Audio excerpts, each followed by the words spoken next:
Hi guys, so for today's mini vlog, panibagong araw, panibagong ganap na naman ang nangyari sa buong maghapon. Just keep on watching! At andito nga kami guys sa Baguio at ayan nga guys, naglalakad-lakad nga lang kami dito.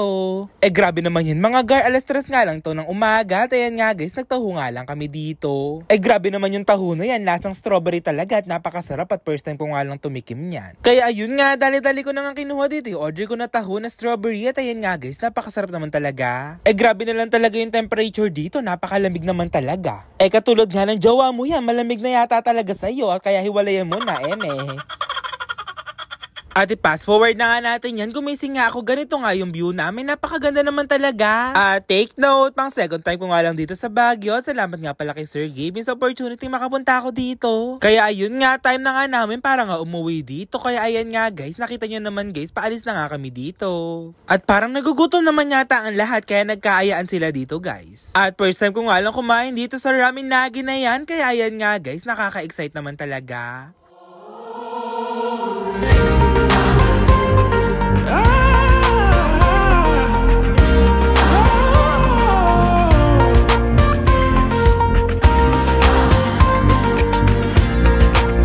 At nakita ko nga lang sila Kuya Yani dito, saka nga sila Kuya Berms at Kuya Amiel na magsa 7-Eleven daw sila. Gusto ko maglakad-lakad kaya bumili na nga lang kami dito sa 7-Eleven dahil mga alas 10 pa nga daw namin aantayin yun. Mga 10 pa nga daw yung open na Ramen Nagi, kaya ayun nga guys, nagutom nga kami, bala ko nga bumili dito ng donut. Alam nyo na mga girl kung ano nga yung kukuhanin ko dito ng donut, yung favorite ko nga pala na yun. Sasabihin na naman ng iba dyan, lahat na lang favorite ko, lang.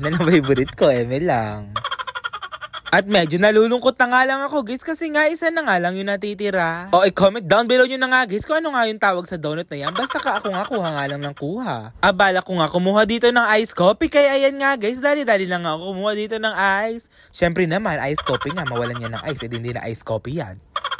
At syempre nagkaroon nga ng malfunction dyan, hindi nga gumana, di nga nilagay ng gatas. Syempre mga gar, hindi ko na nilagay sa vlog dahil hindi naman maganda sa vlog, kaya ayan nga guys, signan nyo Naging purong barako na lang talaga, napakatapang niyan, kayang-kaya kanyang ipaglaban, di katulad ng jowa mo, akala ko nga mga gar, yan yung puro na iinumin ko, pero buti na nga lang guys, gumana na nga din dito yung gatas. At dali-dali na nga kami dito nakapagbayad, kumain at uminom na nga lang kami dito nila Kuya Yani. At i-fast forward na nga natin yan, buti na nga lang guys, open na nga dito yung Ramen Nagi. Napakasarap naman talaga humigop ng sabaw dahil napakalamig naman talaga. Show me that you feel the same as I do. If you turn it around away, that's fine too. 'Cause I cherish every minute spent with you.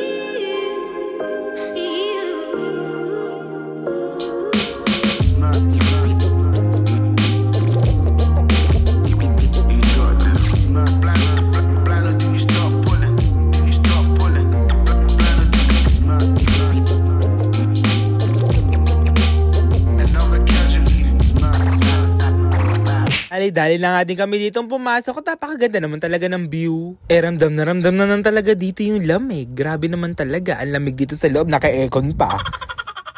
Kaya ayun nga, dali-dali na nga kami dito humanap ng mga pwesto namin. At ayun nga sila Kuya Berms, kasama ko nga sila dito sa table. Grabe naman yung si Kuya Berms, naka-shades pa yan. Giniginaw na lang talaga ng giniginaw dito dahil napakalakas ng aircon. Okay nga lang yun mga guys, sinanay mo naman kasi kung na malamig ka, Baka sinasabi nyo guys na broken hearted nga si It's Emil vlog nyo, pero hindi naman talaga. Kain nga guys, dali-dali na nga tayo dito humanap ng mga kakainin. Grabe naman yan mga gar, may pa-exam pa yata dito sa kainan namin. At dahil first time ko nga lang dito, hindi ko nga alam yung gagawin, kaya yun nga guys, napangiti na lang tayo dito. Bakit parang kailangan na yata natin ng backup dito, kaya tinawag ko na nga lang si ate ko ano nga yung bestseller nila. At ang bestseller nga po dito ay Payless with egg. Mga gar, hindi ako yung nag-voiceover na yun. Hulaan nyo na nga lang guys kasi sino nga yung nagsalita sa vlog ko na yun. Bakit parang nag-promote pa yata ng ibang brand dito? Kaya yun nga guys, normal, heavy lang yung mga pinili ko. Paano naman kasi mga gar, ginagaya ko nga lang yung mga binibilugan ng mga katabi ko. Hindi ko nga alam guys kung ano nga yung masarap at hindi masarap. Pero ang sabi naman nila sa akin dito, masarap nga daw lahat yan. Kaya ayun nga guys, yung mga kaharap ko, si Sir Jim nga pala, si Kuya Berm, si Kuya Henrik, si Kuya Jer, saka nga pala si Kuya Amiel. Bakit parang napakatahimik yata ng mga katabi ko dito for today's video? Ayun nga guys, napangiti na lang tayo. Giniginaw na lang talaga tayo dito, kaya ayun nga guys, napangiti na lang tayo dahil napakalamig naman talaga ng aircon. Kaya ayun nga, ginagawa na nga at pinaprepare nga yung mga order namin dito at napakabilis naman talaga ng mga pangyayari, tapos na nga agad. At una nga tinawag si Sir Jim at napakasarap naman nun dahil magatas nga yung kanyang noodles. Bakit parang nakakatakot naman yata yung ramen ni Kuya Hendrik saka ni Kuya Berms dahil parang napakanghang naman yata niyan. Ganito nga yung gusto ko ramen, napaka-milky naman talaga niya, napakasarap sa itsura. At dumating na nga din dito yung kay Kuya Jer at parang wala na yata yung akin guys, kaya ayun nga guys, i-fast forward na nga natin. Halos kahuli-hulihan nga dumating yung order ko dito pero okay nga lang yun, solid naman talaga yung lasa. Eh napakasarap naman talaga humigop ng mga soup dito dahil napakalamig naman sa lugar na to.